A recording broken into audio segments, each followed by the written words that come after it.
आओ दोस्तों, तो गाइज आज सिनेमाघर में रिलीज हुई है कन्नड़ा फिल्म इंडस्ट्री से आई पैन वर्ल्ड मूवी विक्रांत रोना।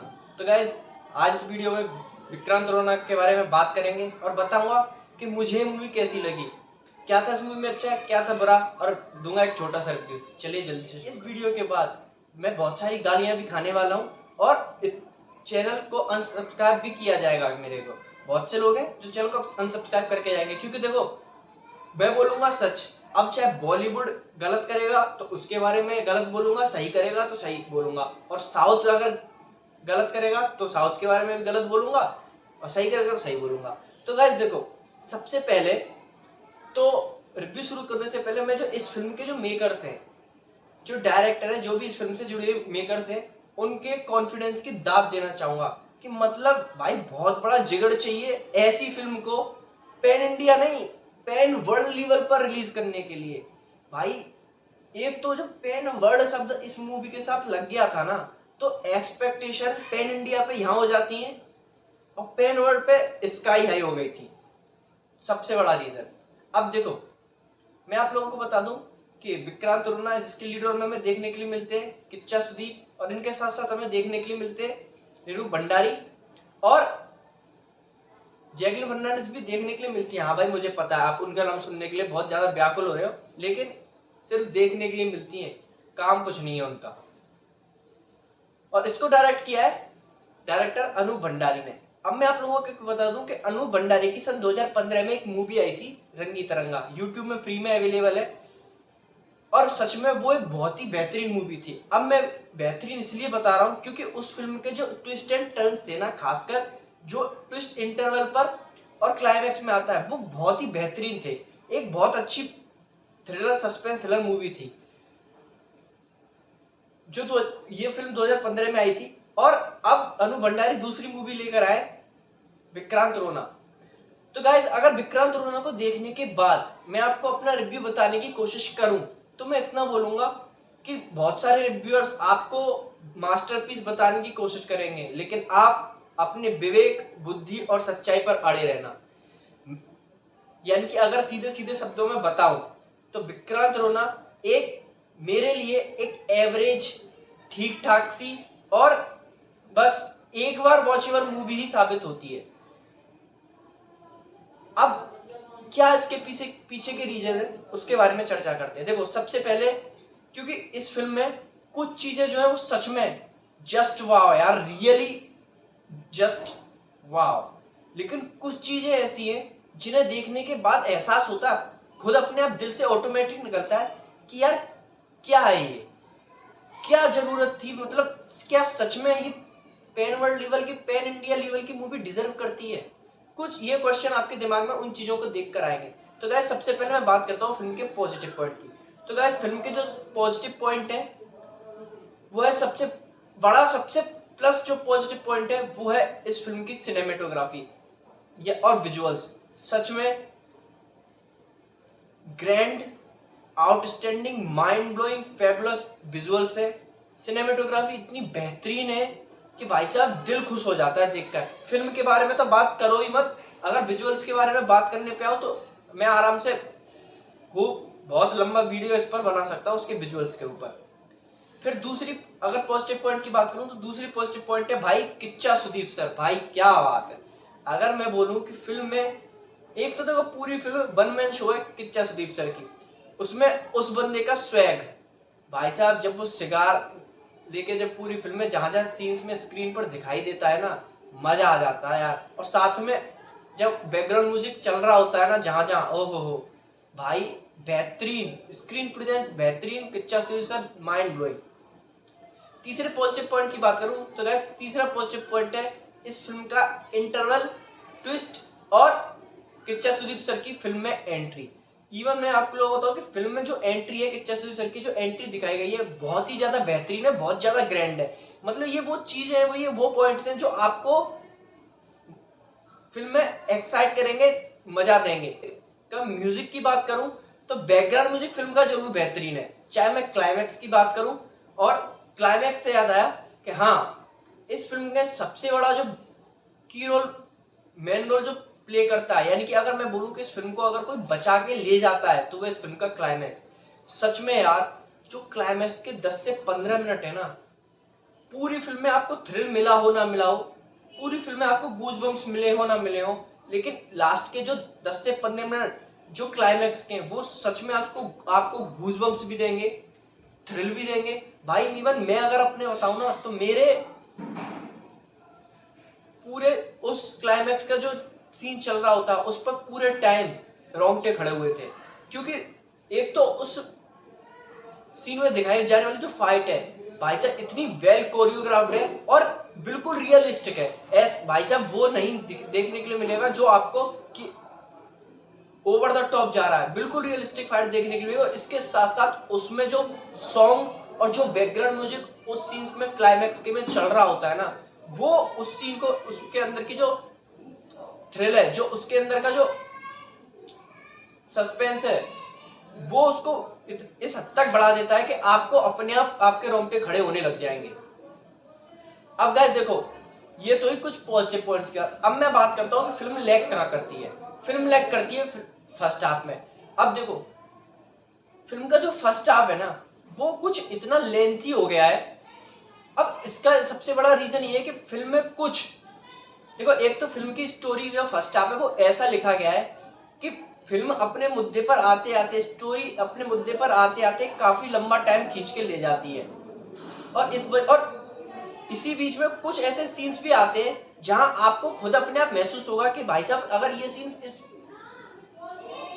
फिल्म में नहीं होते ना तो फिल्म की स्टोरी पर कोई फर्क नहीं पड़ता। सिर्फ इसने फर्क के अलावा कि इसकी जो लेंथ है, रन टाइम, वो थोड़ा कम हो जाता।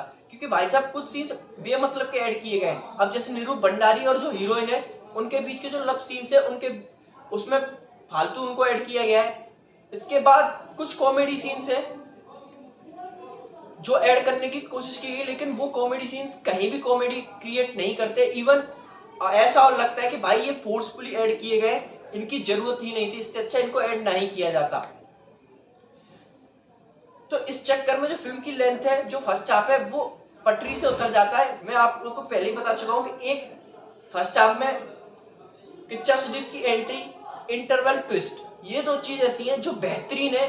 बाकी इसके अलावा कोई और एक आध कुछ सीन है फिल्म के स्टार्टिंग के 10-15 मिनट के जो सीन है, वो कुछ सीन्स ऐसे हैं जहां आपको थ्रिल और थोड़ा हॉरर महसूस होता है। बाकी फिल्म फर्स्ट हाफ में फ्लैट चलती है, लेकिन जैसे फिल्म सेकंड हाफ में चलती है, फिल्म बहुत ज्यादा एंगेजिंग, बहुत ज्यादा ग्रिपिंग, बहुत ज्यादा थ्रिलिंग और बहुत ज्यादा सस्पेंसफुल नजर आती है। क्योंकि फिल्म के सेकंड हाफ में एक के बाद एक ट्विस्ट खुलते चले जाते हैं, एक के बाद एक ट्विस्ट रिवील होता है जो सिर्फ उन्हीं लोगों को एंटरटेन करेगा जो suspense thriller, mystery thriller movies को रेगुलर नहीं देखते या बहुत कम देखते हैं। उनके लिए जो ये ट्विस्ट है वो बहुत ज्यादा इफेक्टिव, बहुत ज्यादा इंप्रेसिव साबित हो सकते हैं। वरना मैं और आप जैसे वो लोग जो suspense thriller, mystery thriller movies को यूट्यूब से, गूगल से एक एक चुन चुन कर, छाट छाट कर, खोज कर देखते हैं ना, उनके लिए ये ट्विस्ट कोई ज्यादा इंप्रेसिव साबित नहीं होगा। क्योंकि अगर आप ऐसी इन फिल्मों के दीवाने हो तो आपको बहुत जल्दी ही ये समझ में आ जाएगा कि फिल्म में ये जो क्राइम कर रहा है, जो गुनहगार है, वो कौन होने वाला है। आप लगभग प्रेडिक्ट कर ही लोगे। और अगर मैं आपको बताऊं तो फर्स्ट हाफ में बहुत सी जगह ऐसे क्लू दिए गए हैं डायरेक्टर, अब दिए हैं या फिर आप खुद ही देखो। मैं तो उन क्लूज को पकड़ रहा था, मेरा दिमाग उनको बिल्कुल गौर से देख रहा था।